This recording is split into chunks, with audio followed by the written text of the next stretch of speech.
me, I'm just popping my shit. Keep that stick, that's a part of my fit.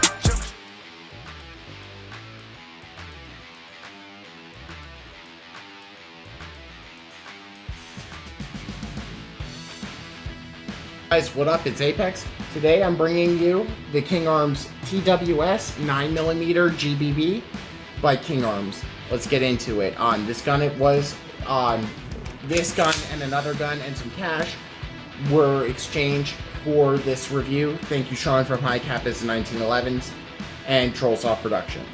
To get this out of the way, our company is basically producing something to this effect, that instead of using AWWE/Elite Force G-Series mags, you can see there, we are going to be using hicapa mags. So look forward to that.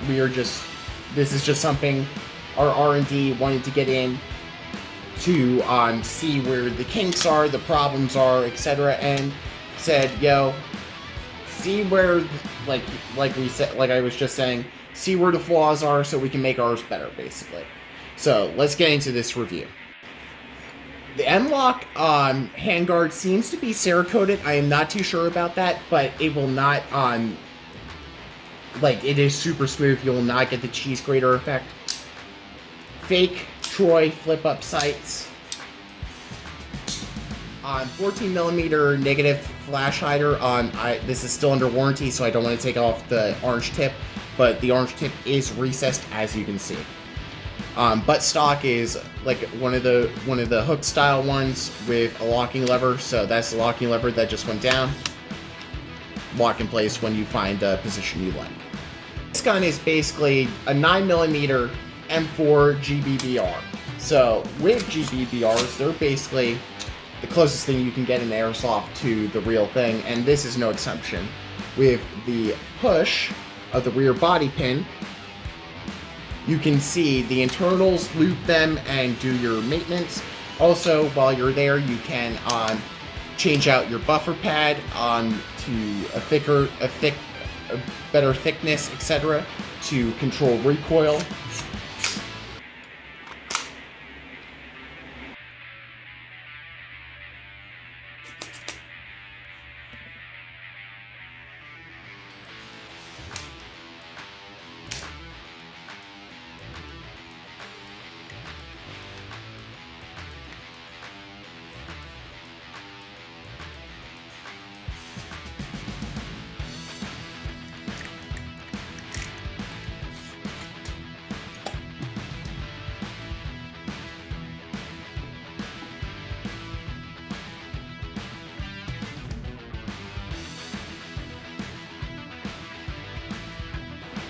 All the controls are on the driver's hand side except for the passenger side with your mag release, but with this SBR model, you have save, semi, and full, and then you have your bolt release, just like on the real deal.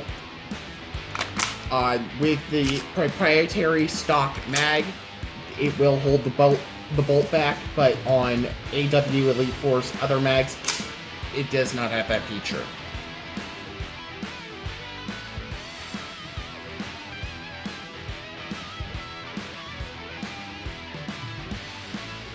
Chrono with this gun is around 280s to 300 with .25s. Chrono results were reading with 2s, so FPS equivalent is 310 for indoor CQB with 2.5s at that computing level, so this is CQB friendly.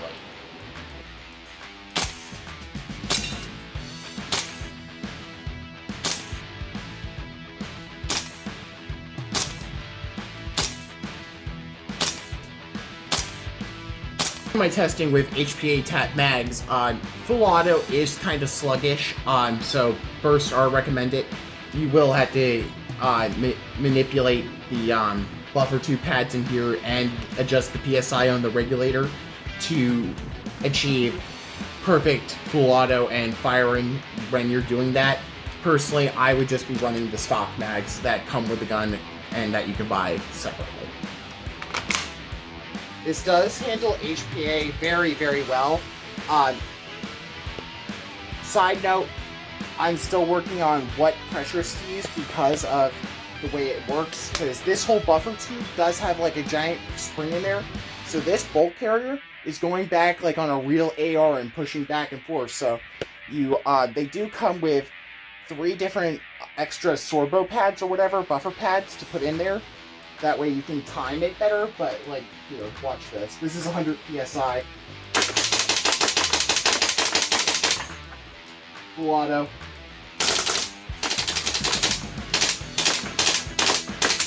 It's good for short bursts with HPA. Like I said, I had to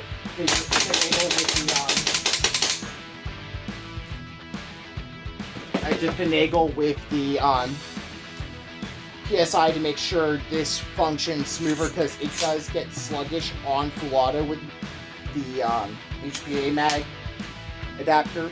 But overall, this gun is very nice. I'm surprised with the quality. What are my gripes with the platform? Well, this is a first-gen platform. I did some research, etc. Because really, I am the first one to review this in English. They do make a different bolt that you can buy separately that is golden color. They do sell steel inserts. The ones in here we'll talk about in a second, but there are certain parts in here that can be upgraded to steel components, which I would recommend right out of the get-go spending the $200 extra. It is Western Arms compatible with King Arms, so the fire selector you can switch out you can, like I said, you can switch out the bolt and some of the steel parts inside.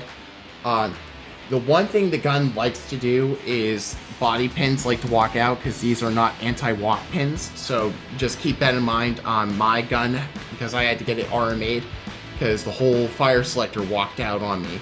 So these are first gen models, so mine might have been a lemon, but this one isn't so far. Overall, what do I rate this gun? It's a solid 7.5 out of 10. Like I said, we got this in for R&D testing, etc., to see where the problems would be, what have you. This is one of those platforms where it is Gen 1, just coming to the US. So things will change. Things hopefully will change. But for right now, it is a 7.5 out of 10. It is a solid platform. The gun feels nice. Like everyone I've held it, fire it, said this is one of the best toys they ever, felt.